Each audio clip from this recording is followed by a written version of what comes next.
नमस्कार दोस्तों, आप सभी का स्वागत अभिनंदन है आपके अपने टीटी फैमिली शिक्षकों के परिवार जायसवाल कोचिंग सेंटर पर पावर्ड बाय शिक्षा ही प्रकाश है। और आज की क्लास में हम सी टेट प्रीवियस ईयर के फिजिक्यू के मैराथन क्लास चला रहे हैं। और आज की जो मैराथन क्लास रहेगी वह सेकंड नंबर रहेगी।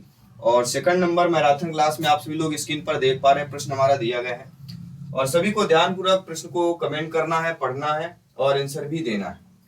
तो चलिए सभी लोग, प्रीवियस ईयर के एमसीक्यूज हम चला रहे हैं, फिजिक्यू क्वेश्चन करा रहे हैं, मैराथन क्लास चला रहे हैं क्योंकि इस बार टीटी एग्जाम को फतेह करना है। तो चलिए सभी लोग ध्यानपूर्वक देखिएगा और कमेंट कीजिएगा। प्रश्न हमारा क्या पूछा गया है, निर्देश दिया गया है कि निम्नलिखित प्रश्नों के उत्तर देने के लिए सबसे उचित विकल्प आप सभी लोगों को चुनना है। और प्रश्न हमारा क्या दिया गया, सभी लोग देखिए, चलिए ध्यानपूर्वक देखिएगा। प्रश्न दिया गया है कि बच्चों द्वारा की जाने वाली त्रुटियों के संबंध में निम्नलिखित में से कौन सा कथन सत्य होगा। अधिकतर बच्चे जो है त्रुटियां करते हैं, गलती करते हैं और उन गलतियों में जो है आपको बताना कौन सा कथन सत्य दिया गया है। देखिए, आप सभी लोग जानते समझते हैं कि यदि एक शिक्षक कक्षा कक्ष में सभी बच्चों की त्रुटियों को सुधारने योग्य नहीं है तो यह संकेत करता है कि शिक्षा की व्यवस्था में असफल है। दूसरा ऑप्शन कह रहा है कि एक शिक्षक को प्रत्येक त्रुटि पर ध्यान नहीं देना चाहिए अन्यथा पाठ्यक्रम पूरा नहीं होगा। अगला ऑप्शन कह रहा है, अगला ऑप्शन देखिएगा, आप लोगों की स्क्रीन पर दिया गया है। तीसरा ऑप्शन देखिए क्या कह रहा है।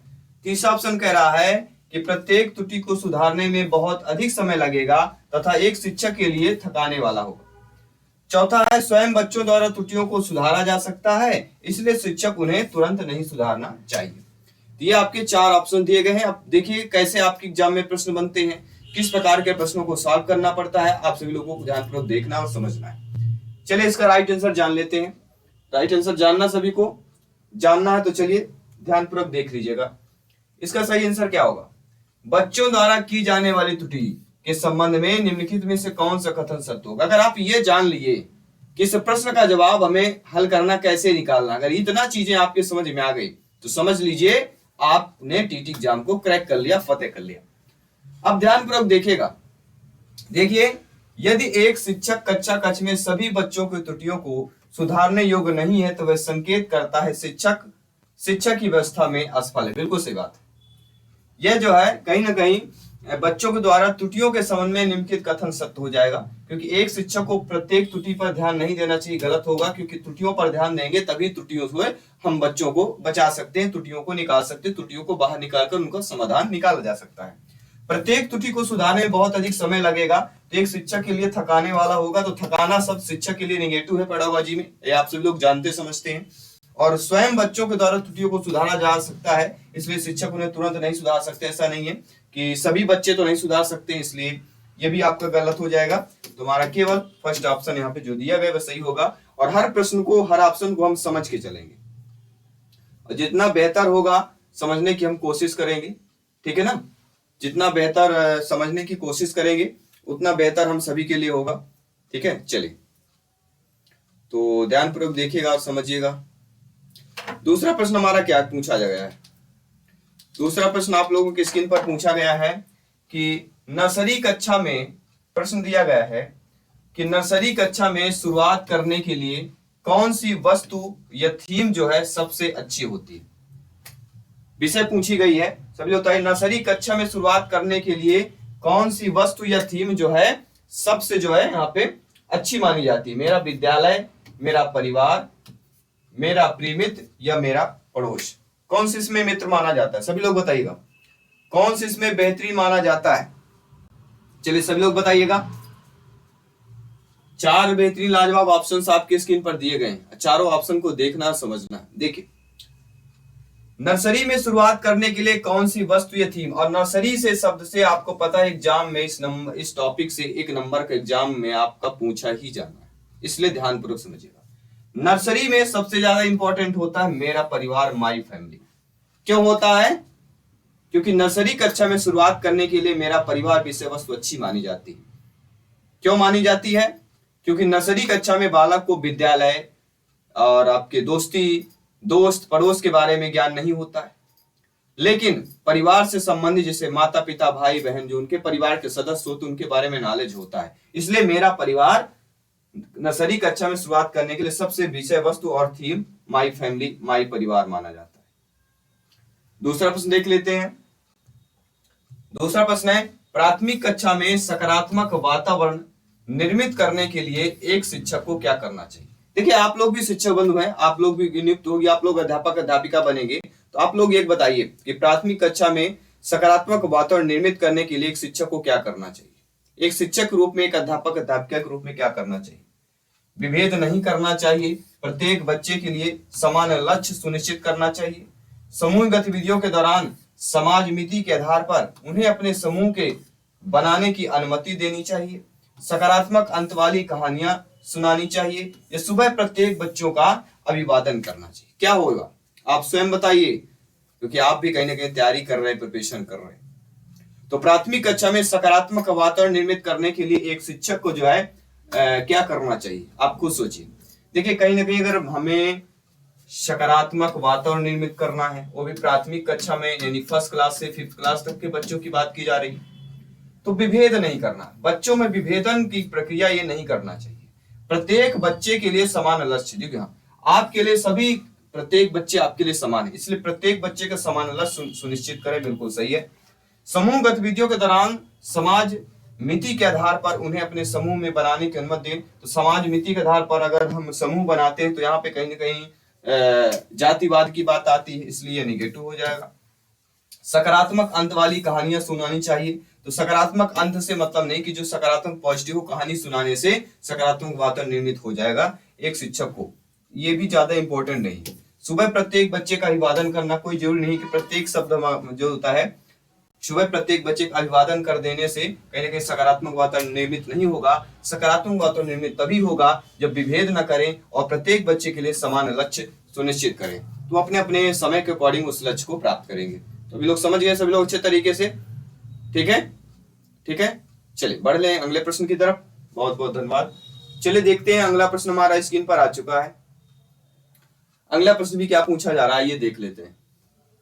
आप लोगों की स्क्रीन पर प्रश्न दिया गया है, एक बच्चे को, क्या कह रहा है, एक बच्चे को खाली स्थान से ग्रस्त है, वह SAW को वाज यानी सा को वाज, न्यूक्लियर को अनक्लियर में अंतर नहीं कर पाता है, तो वह बच्चा किससे ग्रस्त होगा। डिसलेक्सिया से, शब्द जबलिंग विकार से, डिसलेक्सिमा से, या डिसमोर्फिया से, किससे बच्चा पीड़ित है। और एक ऐसा टॉपिक है जहां से 1 नंबर का प्रश्न पूछा ही जाना है, तो 1 नंबर को अगर कंफर्म करना है इस प्रश्न का जवाब आप सभी लोग दीजिए कि डिसलेक्सिया एक प्रकार का क्या होता है। भाई ये डिसलेक्सिया जो दिया गया है एक प्रकार का मानसिक विकार होता है, एक मानसिक रोग है जिसमें अक्षरों के क्रम का ज्ञान नहीं होता है, जिसमें बालक शब्द के अक्षरों का क्रम का अंतर नहीं कर सकता है, इसीलिए सा को वह क्या कर रहा है, शाकोवाज पढ़ रहा है, न्यूक्लियर को अनक्लियर में अंतर नहीं कर पा रहा। उसका रीजन है कि बच्चा डिसलेक्सिया से ग्रसित है। डिसलेक्सिया मतलब होता है जिसमें अक्षरों के क्रम का ज्ञान कम होना, इसमें बालक शब्द के अक्षरों को क्रम में अंतर नहीं कर पाता है। ठीक है, कोई दिक्कत अगर। चलिए अब बढ़ते हैं अगले प्रश्न की तरफ। अब ध्यानपूर्वक देखिए अगला प्रश्न क्या कह रहा है। अगला प्रश्न कह रहा है, निम्नलिखित में से कौन सी विशेषता समस्या समाधान उपागम का विशेष चिन्ह है। अब देखिए समस्या समाधान उपागम से या इस टॉपिक से प्रश्न पूछ लिया गया था, HQ क्वेश्चन है, बहुत इंपॉर्टेंट है टीटी एग्जाम को फतेह करने के लिए।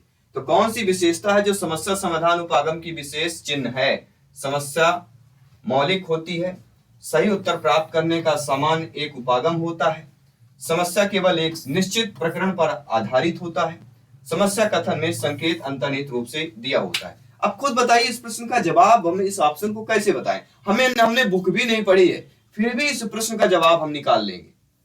अब बताइए आप लोग कैसे निकाल लेंगे। हमने बुक भी नहीं पढ़ी है, फिर भी इस प्रश्न का जवाब हम निकाल लेंगे। कैसे, देखिए ध्यानपूर्वक देखिए। प्रश्न कह रहा है निम्नलिखित में से विशेषता हमें देखना है, वो भी समस्या समाधान उपागम की। तो समस्या मौलिक, देखो मौलिक शब्द कोई विशेषता नहीं है, सही उत्तर प्राप्त करने का समानता एक उपागम, समानता कोई विशेषता नहीं हो सकती, तो ये भी नहीं होगा। समस्या केवल एक सिद्धांत प्रकरण पर आधारित होता, केवल एक सिद्धांत, तो केवल सब तो होगी नहीं, ये भी नहीं होगा, बचा लास्ट ऑप्शन। समस्या कथन में संकेत अंतर्निहित रूप से दिया होता है, बिल्कुल सही बात है। कोई भी कथन में समस्या होगा तो कहीं ना कहीं संकेत दिया रहेगा कथन में, यानी समस्या कथन में संकेत अंतर्निहित दिया ही होता है और यह विशेषता समस्या समाधान उपागम का विशेष चिन्ह माना जाता है। इसलिए डी ऑप्शन यहाँ पे आप लोगों का सही हो जाएगा। तो नो डाउट सारी चीजें डाउट क्लियर हो गए होंगे। अब बढ़ते हैं आपके अगले प्रश्न की तरफ।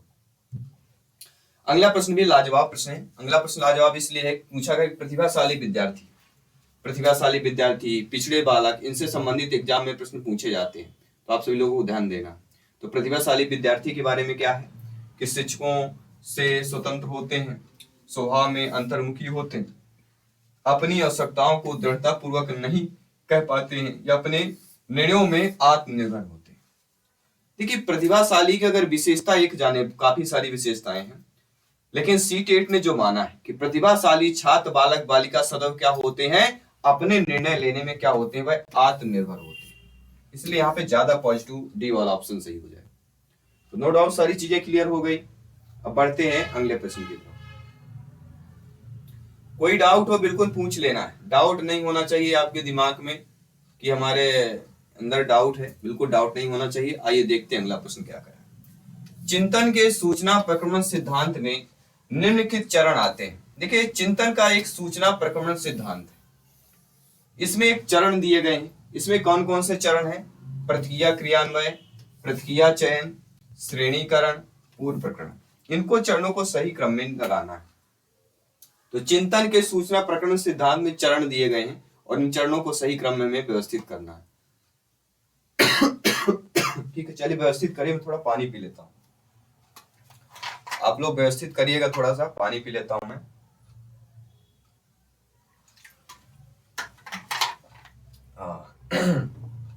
चलिए सभी लोग व्यवस्थित करिएगा। देखिए ध्यान पूर्वक यहाँ पे चिंतन का सूचना प्रक्रमण सिद्धांत निम्नलिखित चरण में आता है। तो पहला जो होता है हमारा चरण होता है पूर्व, क्योंकि पूर्व प्रक्रमण ये हमारा पहला चरण हो जाता है।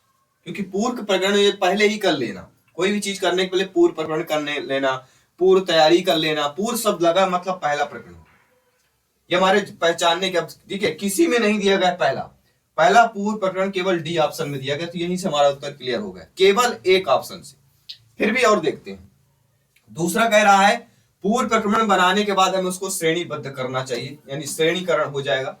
श्रेणीकरण के बाद फिर हमें क्या, जो प्रक्रिया होगी उसकी हम प्रक्रिया का चयन करेंगे और फिर लास्ट में क्रियान्वय करते हैं।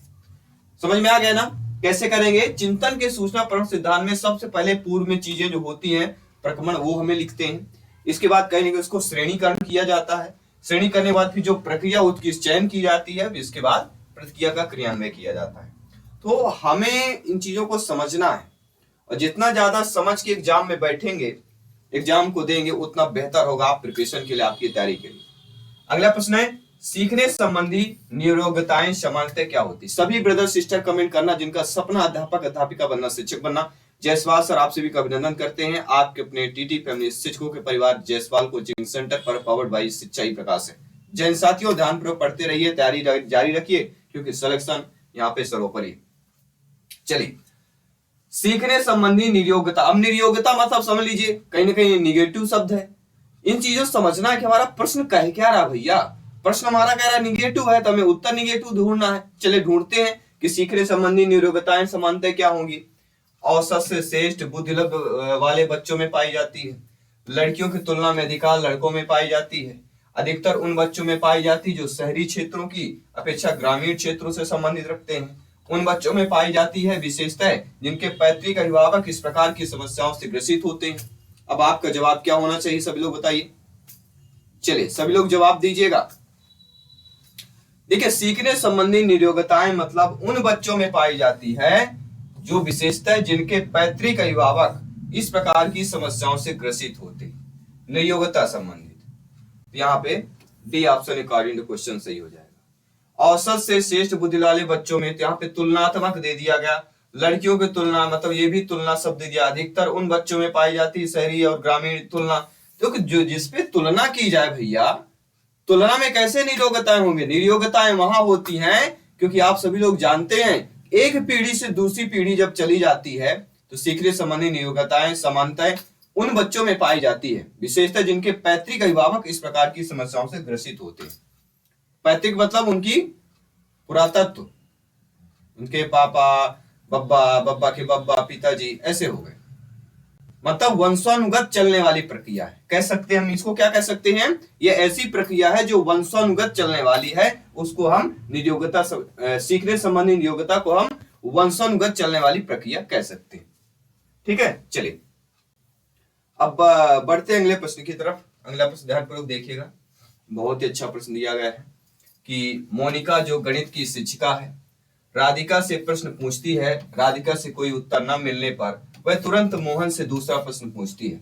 जब उसे महसूस होता है कि मोहन उत्तर बनाने में संघर्ष कर रहा है तो वह अपने प्रश्न के शब्दों को बदलती है और मोनिका की यह प्रवृत्ति यह प्रदर्शित करती है, क्या प्रदर्शित करती है, कि इस तथ्य से पूर्णतः परिचित है कि राधिका सवालों के जवाब देने के लिए योग्य नहीं है, अपने सवाल के प्रति थोड़ा घबरा गई है, मोहन का पक्ष लेकर लिंग भूमिकाओं में रूढ़िबद्धता को बढ़ावा दे रही है, या ऑप्शन नंबर डी कह रहा है राधिका को किसी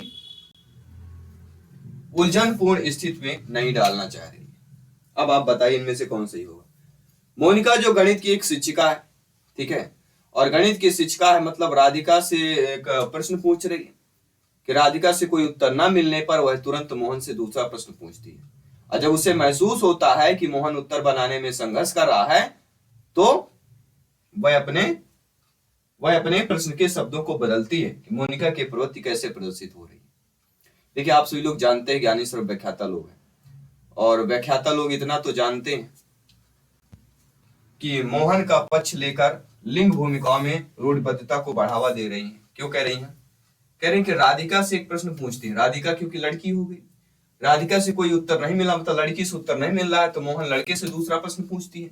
जब उसे महसूस होता है कि मोहन उत्तर बताने में संघर्ष कर रहा है तो वह अपने प्रश्न के शब्दों को बदल देती है। तो मोनिका की यह प्रवृत्ति ये प्रदर्शित कर रही है, अगर यही प्रश्न अगर आप यहाँ पे राधिका को बदल देती तो ज्यादा सही होगा। राधिका को नहीं बदल रही, लेकिन मोहन एक लड़का है तो उसको हम बदल रहे हैं, मतलब कहीं ना कहीं मोहन का पक्ष लेकर लिंग भूमिका में रूढ़िबद्धता को बढ़ावा दे रही हैं। तो यहाँ पे लिंग संबंधी रूढ़िबद्धता संबंधित प्रश्न आ गया और इस टॉपिक से एग्जाम में प्रश्न पूछा जाता है साथियों।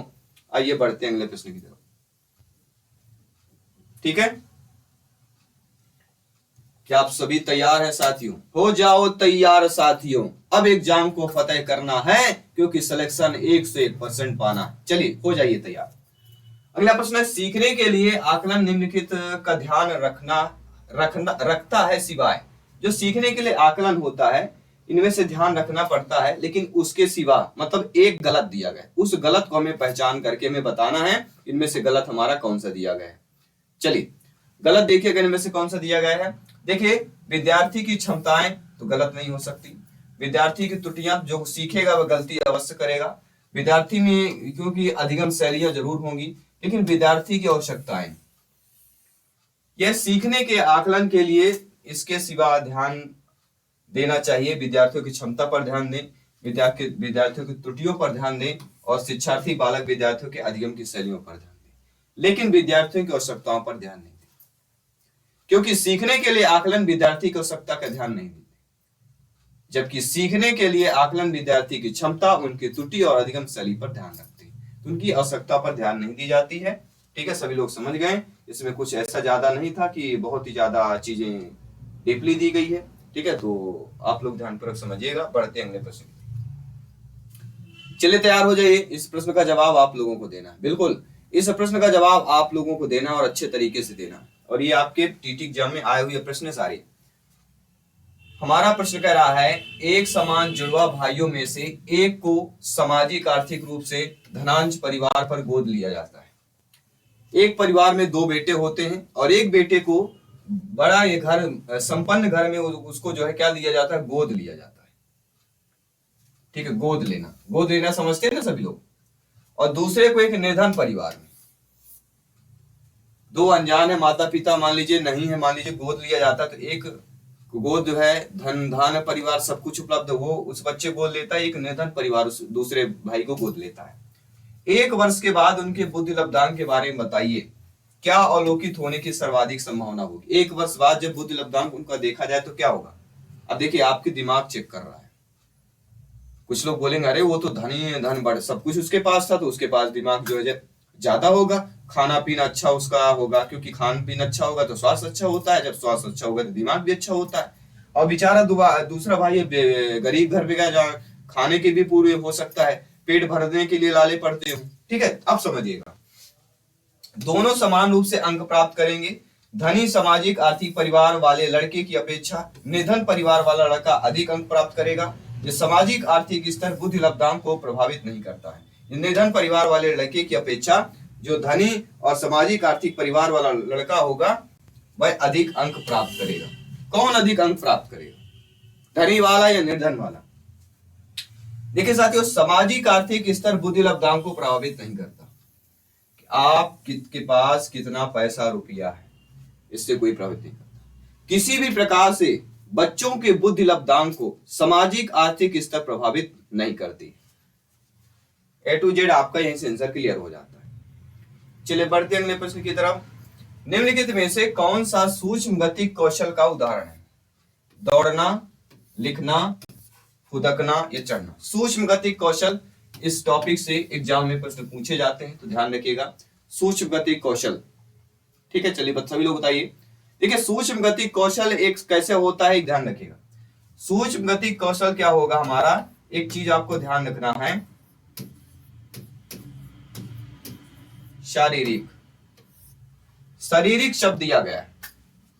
जो सूक्ष्म गति कौशल होता है किसका उदाहरण होता है? सूक्ष्म गति कौशल शारीरिक क्रियाओं का उदाहरण होता है। और शारीरिक क्रिया किसमें दी गई है? दौड़ना, चढ़ना, फुदकना आदि सभी में होता है। लेकिन लिखना सूक्ष्म गति के कौशल नहीं आता। ये तो पूछा जा रहा है कौन सा सूक्ष्म गति का कौशल उदाहरण है, तो लिखना। लिखना क्या होगा? सूक्ष्म गति कौशल का उदाहरण हो जाएगा। और दौड़ना, चढ़ना, फुदकना ये शारीरिक क्रियाओं का हो जाएगा। किसका हो जाएगा? शारीरिक क्रियाओं का।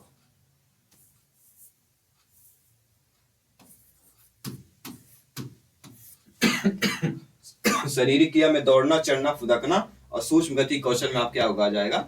आपका लिखना भर हो जाएगा। नो डाउट सारी चीजें क्लियर हो गई। अब बढ़ते हैं आपके अगले प्रश्न की तरफ। चलिए देख लेते हैं अगला प्रश्न। वाइगोस्की के सिद्धांत से संबंधित है। और आपको पता है लेव वाइगोस्की हो गए, जीन पियाजे जी हो गए, कोहलबर्ग हो गए, इनसे संबंधित आपके एग्जाम में प्रश्न पूछे जाते हैं। पूछे जाते कि नहीं पूछे जाते? पूछे जाते हैं ना। चलिए जब पूछे जाते हैं तो ध्यानपूर्वक समझिएगा। वाइगोस्की के सिद्धांत का निहितार्थ क्या है? कि प्रत्येक विद्यार्थी बालक बालिका को व्यक्तिगत रूप से दत्त कार्य देना, या प्रारंभिक व्याख्या के बाद कठिन सवालों को हल करने की बच्चों की सहायता न करना, बच्चे उन बच्चों की संगति में श्रेष्ठतम रूप से सीख सकते हैं जिनका बुद्धि लब्धांक कम है, या सहयोगात्मक समस्या समाधान। क्या होगा सभी लोग बताइए मेरे प्यारे साथियों। वाइगोस्की के सिद्धांत का क्या निहितार्थ हो सकता है? वाइगोस्की का सिद्धांत का निहितार्थ है कि जो सहयोगात्मक समस्या है उसका समाधान करना। क्यों ऐसा निहितार्थ है कि सहयोगात्मक समस्या का करना? क्योंकि वाइगोस्की ने कहा है, वाइगोस्की के अनुसार जो ज्ञान होता है वह बाह्य वातावरण में स्थित तथा सहयोगी होता है। वाइगोस्की ने क्या कहा? जो बाहरी ज्ञान है वह वातावरण में स्थित तथा सहयोगी होता है। अर्थात समझें कि ज्ञान जो होता है विभिन्न व्यक्ति और एवं वातावरण में से वस्तु हो गए, किताबें हो गए, मानवीय हो गए, औजार हो गए, चीजें हो गई, इन समुदाय में वितरित होता है। और यह सिद्धांत सुझाता है कि दूसरों के साथ अंतःक्रिया तथा सहयोगात्मक क्रियाओं द्वारा जानने की प्रक्रिया गुणात्मक रूप में श्रेष्ठ होती है। तो सहयोगात्मक समस्या समाधान। सभी लोग समझ गए? चलिए बढ़ते हैं अगले प्रश्न की तरफ। किशोर जो बच्चे होते हैं इनका अनुभव कर सकते हैं। किशोर बच्चों का अनुभव हम किस प्रकार से कर सकते हैं? चलिए सभी लोग बताइए, किशोर और बच्चों का अनुभव हम किस प्रकार से कर सकते हैं? सभी लोग बताइए ध्यानपूर्वक। जी हाँ, चलिए सभी लोग ध्यानपूर्वक बताइएगा। राइट ऑप्शन क्या होगा सभी लोगों के लिए?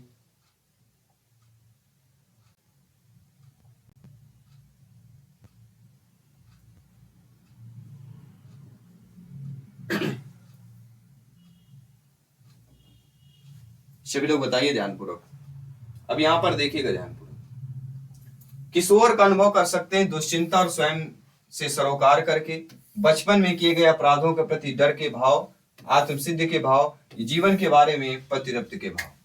तो किशोर इनका जो अनुभव किस प्रकार से हम कर सकते हैं? सभी लोग बताइएगा। लगभग आधे प्रश्न हम करने जा रहे हैं। डेली हमारी ये मैराथन फिजिक्यू क्लासेस चल रही हैं, प्रीवियस ईयर बेस्ड क्वेश्चन चल रहे हैं। तो किशोर किससे अनुभव जो है कर सकते हैं? दुश्चिंता और स्वयं से सरोकार करके। क्यों कर सकते हैं?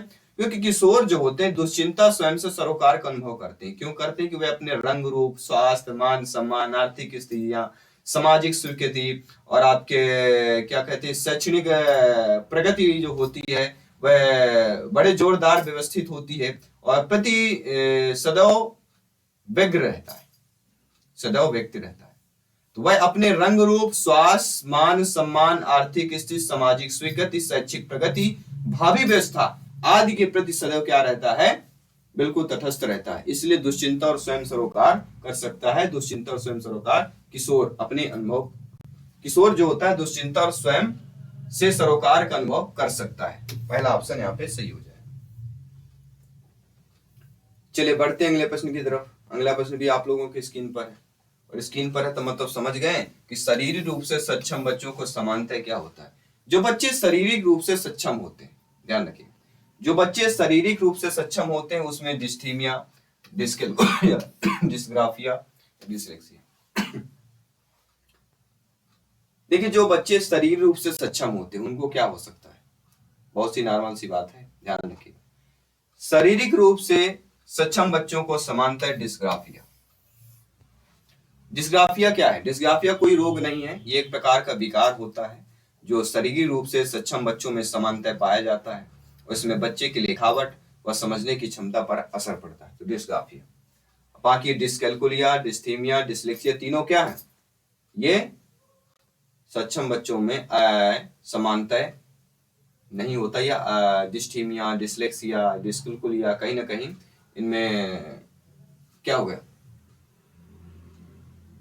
कोई ना कोई सक्षम यहाँ पे नहीं होंगे, अक्षम हो जाएंगे।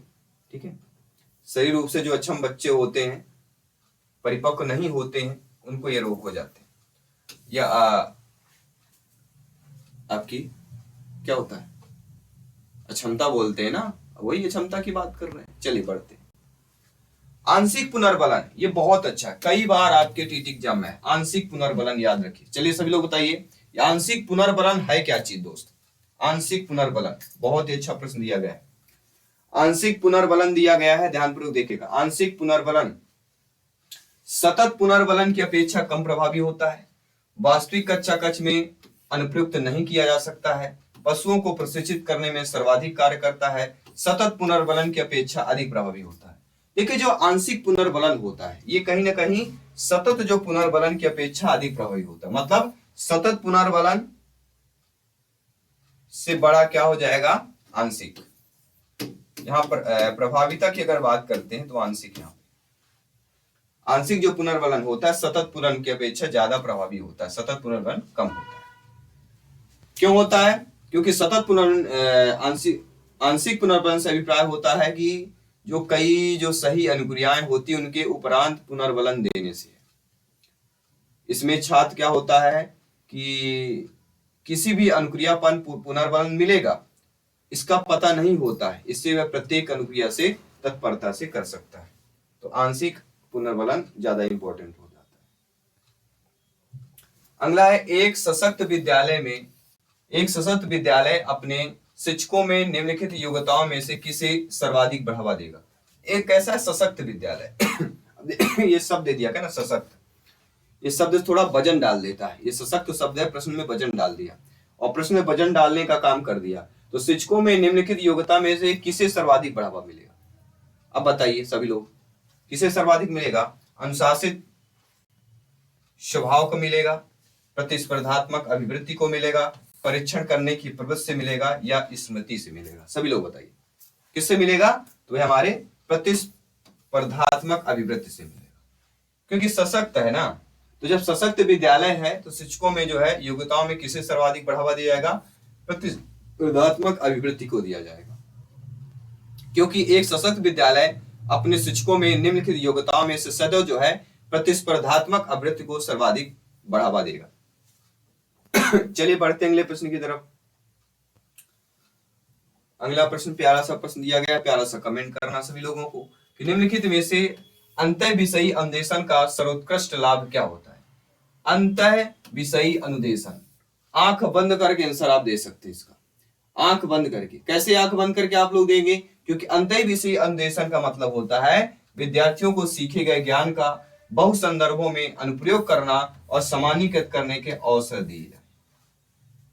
लचीलापन की अनुमति, वेदता जिन्हें परंपरागत पाठचर्या पठन के लिए आवश्यकता होती, शिक्षकों के अनुभूत होने की संभावना शब्द हो गया।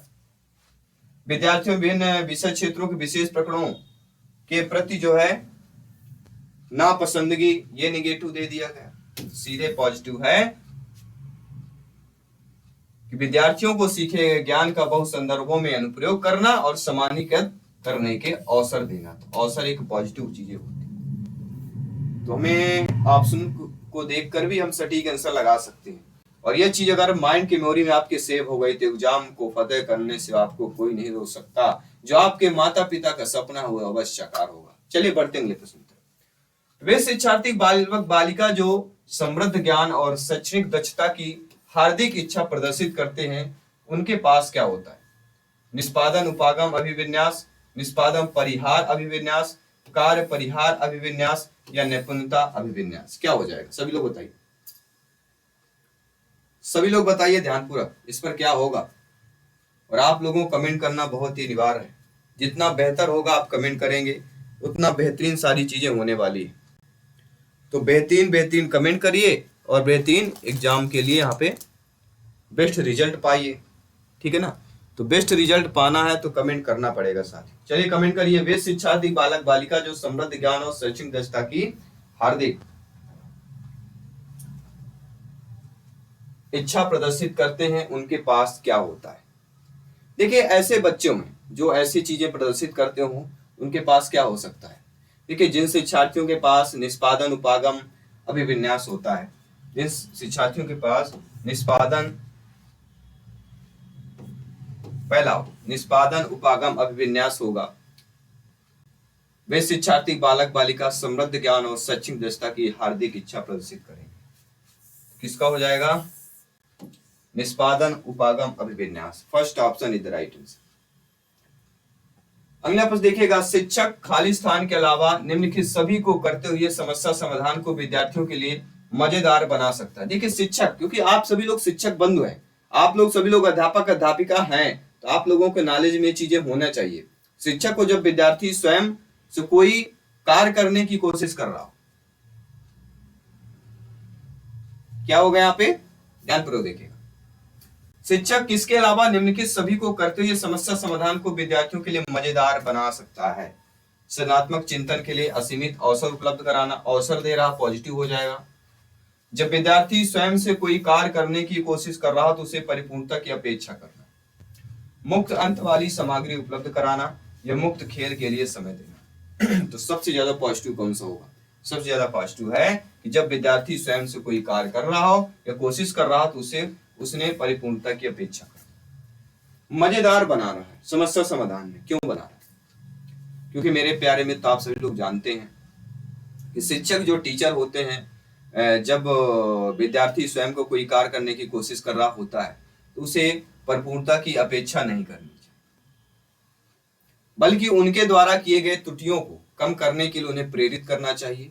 इसलिए विद्यार्थियों से परिपूर्णता की अपेक्षा न करके समस्या समाधान को रोचक बनाया जा सकता है। इसे कहना किसके अलावा, ये तो कह रहा किसके अलावा, इसके अलावा इन सभी पे हम किया जा सकता है, कह रहा ना किसके अलावा, तो ये निगेटिव है।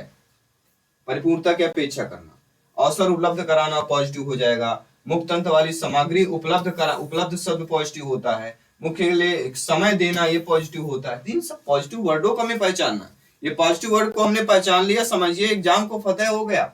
बस बिल्कुल कंसेप्ट क्लियर करते रहिए और यही आपके एक्सपीरियंस होना चाहिए आपके पास। भाषा में अर्थ की सबसे छोटी इकाई तो सभी लोग जानते हैं, भाषा में सबसे छोटी इकाई हमारी क्या होती है? स्वनिम होती है। ये कई बार पढ़ चुके हैं, कई बार एग्जाम में आया हुआ प्रश्न है। और स्वनिम बोलचाल की भाषा में उच्चारित रूप से यह न्यूनतम विशेषता है। इसके द्वारा किसी कही गई बात या कही जाने वाली किसी अन्य बात में जो है अंतर स्पष्ट किया जाता है।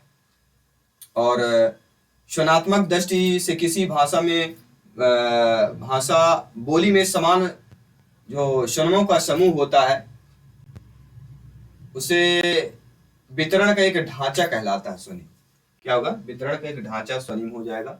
तो ये चीजें क्लियर हुई। अब बढ़ते हैं अगले प्रश्न की तरफ।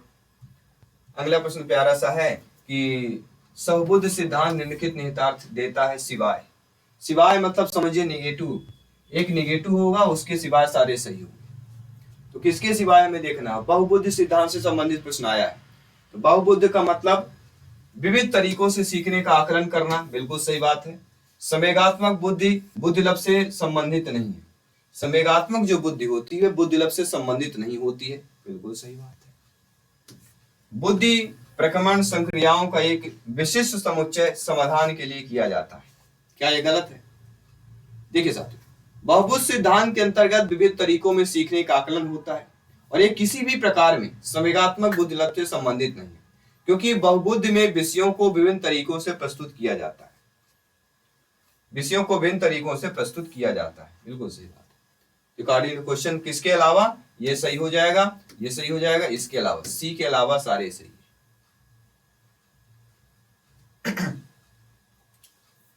अब बढ़ते हैं अगले प्रश्न की तरफ। अगला प्रश्न कह रहा है कि निम्नलिखित में से कौन सा सीखने के लिए अधिकतम रूप से अभिप्रेरित करता है? देखिए, अधिकतम रूप से अभिप्रेरित कौन करेगा? असफलता से बचने के लिए अभिप्रेरणा करेगी, बहुत सरल या कठिन लक्ष्यों का चयन करने की प्रवृत्ति, या लक्ष्यों को प्राप्त करने में व्यक्तिगत संतुष्टि, या बाह्य कारक। देखिए, कौन सा जो है सीखने के लिए अधिकतम रूप से अभिप्रेरित करेगा? अब आप खुद सोचिए, अधिकतम रूप से कौन वह अभिप्रेरित कर सकता है? तो अधिकतम रूप से जो अभिप्रेरित कर सकता है वह बहुत सरल या कठिन लक्ष्यों का चयन करने की स्वीकृति। पर ये चीज स्वीकृति मिल जाए, यही सही होगा? बिल्कुल सही होगा? बिल्कुल नहीं होगा। ना ये सही होगा ना ये सही होगा। तो सही कौन होगा? लक्ष्यों को प्राप्त करने में व्यक्तिगत संतुष्टि। अगर आप टीटी एग्जाम की तैयारी कर रहे हैं, अगर आप टीटी एग्जाम की तैयारी कर रहे हैं और आप लक्ष्य को पाने में संतुष्ट हैं, तो व्यक्तिगत संतुष्टि यह सीखने के लिए अधिकतम रूप से आपको प्रेरित करेगी, जब आपको व्यक्तिगत संतुष्टि होगी। क्योंकि लक्ष्यों को प्राप्त करने में व्यक्तिगत संतुष्टि सीखने में अधिकतम रूप से प्रेरित करता है, इसलिए सी ऑप्शन। चलिए बढ़ते हैं अगले प्रश्न की तरफ। बुद्धि लब्धांक समानतः किस रूप में शैक्षणिक निष्पादन से संबंधित होते हैं? बुद्धि लब्धांक, बुद्धि लब्धांक एक ऐसा टॉपिक है जो टीटी एग्जाम में प्रश्न आता है। और बुद्धि लब्धांक से आप सभी लोग जानते हैं, बुद्धि लब्धांक समानतः जो होता है वह आपके उच्च रूप से शैक्षिक निष्पादन से संबंधित होता है। क्या होगा? उच्च रूप से शैक्षिक निष्पादन से संबंधित हो जाए। अगला प्रश्न देख लेते हैं। अगला प्रश्न है, 16 वर्षीय बच्चा बुद्धिलब्धि परीक्षण में 75 अंक प्राप्त करता है, उसकी मानसिक आयु क्या होगी? देखिए, बुद्धिलब्धि क्या होता है? Formula he MA of CA multiplication 100।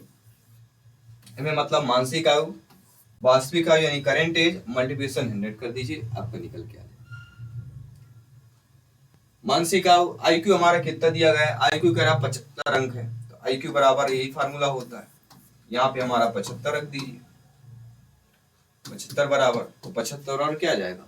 ध्यानपूर्वक देखिए, CA यानी मानसिक आयु निकालना है, तो MA अपॉन CA मल्टीप्लिकेशन 100, यहाँ पे 100 कर लीजिए। अब करना क्या है? कुछ नहीं करना है, नॉर्मल से चाहिए। CA हमारा दिया गया है, वास्तविक आयु 16 दिया गया, CA की जगह हमें 16 कर लेना, ये लीजिए। इसको यहाँ करें तो गुणे 16 में आ जाएगा, 100 100 75 में आ जाएगा, MA की वैल्यू आ जाएगी 25 चौको 100, 25 कहीं 75, 4 चौको 16, 4 कहीं 12। तो 12 किसमें दिया गया? थर्ड ऑप्शन दिया गया। इसकी क्या होगी? मानसिक आयु निकल के आ जाएगी।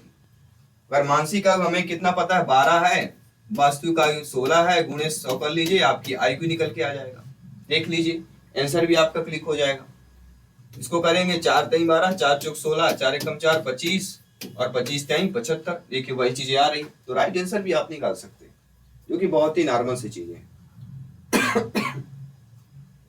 विद्यार्थी बालक बालिका के पोर्टफोलियो के लिए सामग्री का चयन करते समय किसका का जरूर होना चाहिए?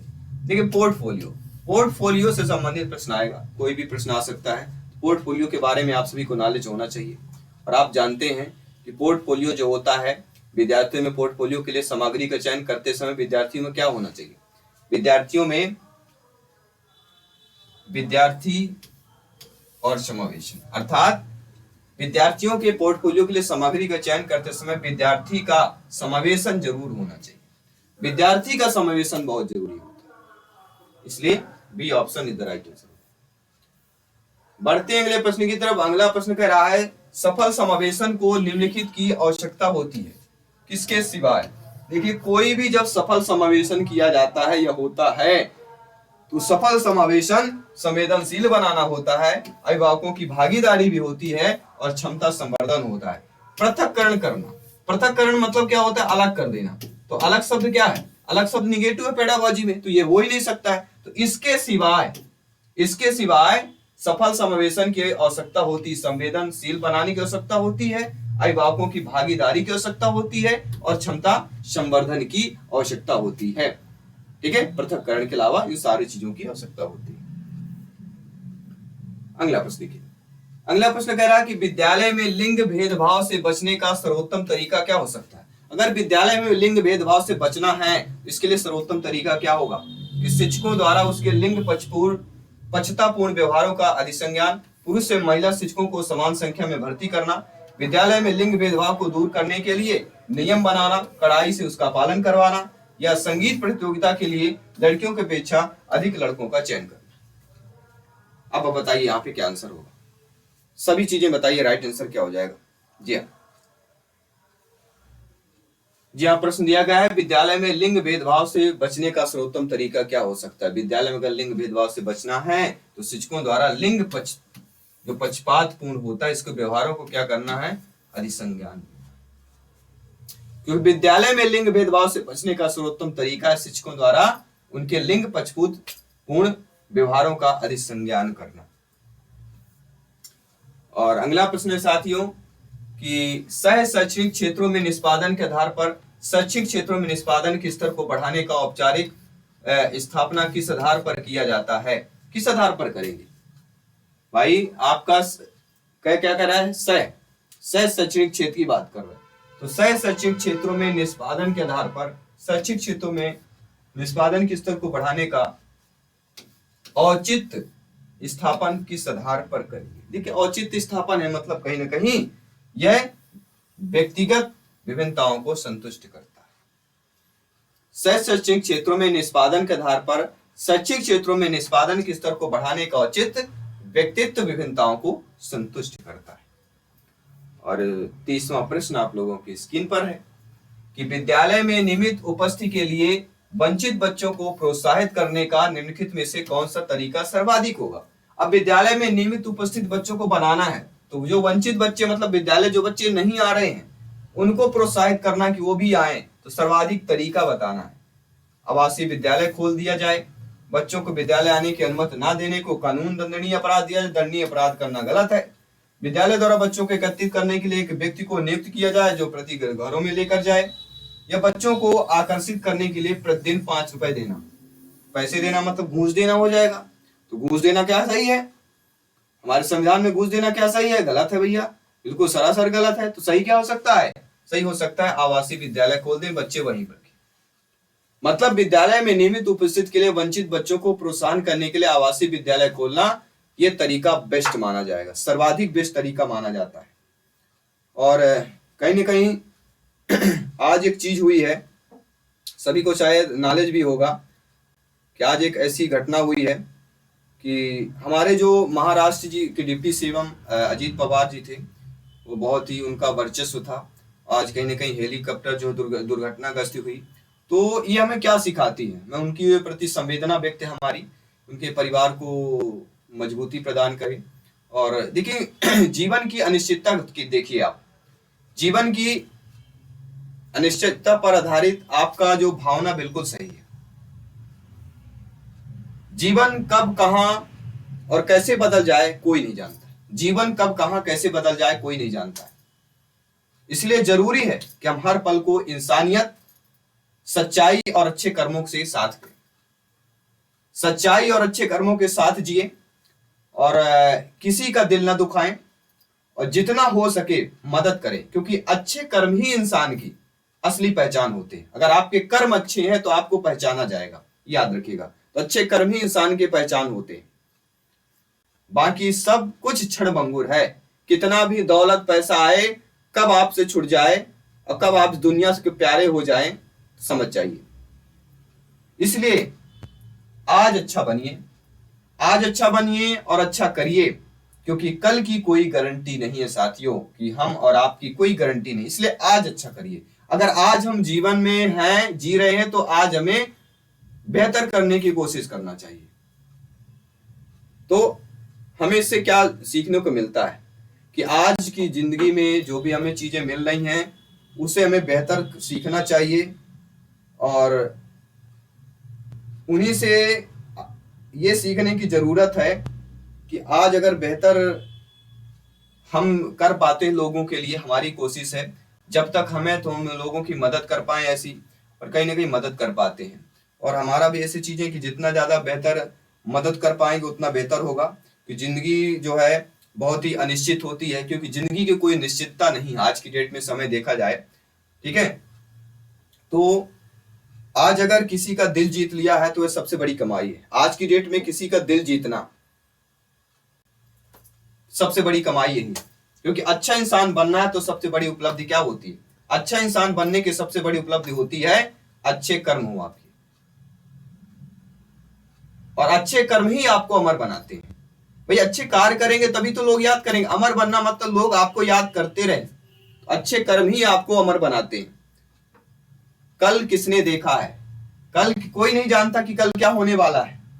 आज इंसान बनकर जीजिए, लोगों की मदद कीजिए और पढ़ाई कीजिए, अपने सपने को साकार कीजिए, माता पिता के सपने को साकार कीजिए। मैं मिलता हूं आपकी अगली क्लास पे, अगले फिजिक्स मैराथन क्लास पे मिलता हूं। सभी मित्रों को जय हिंद, वंदे मातरम, धन्यवाद सभी का।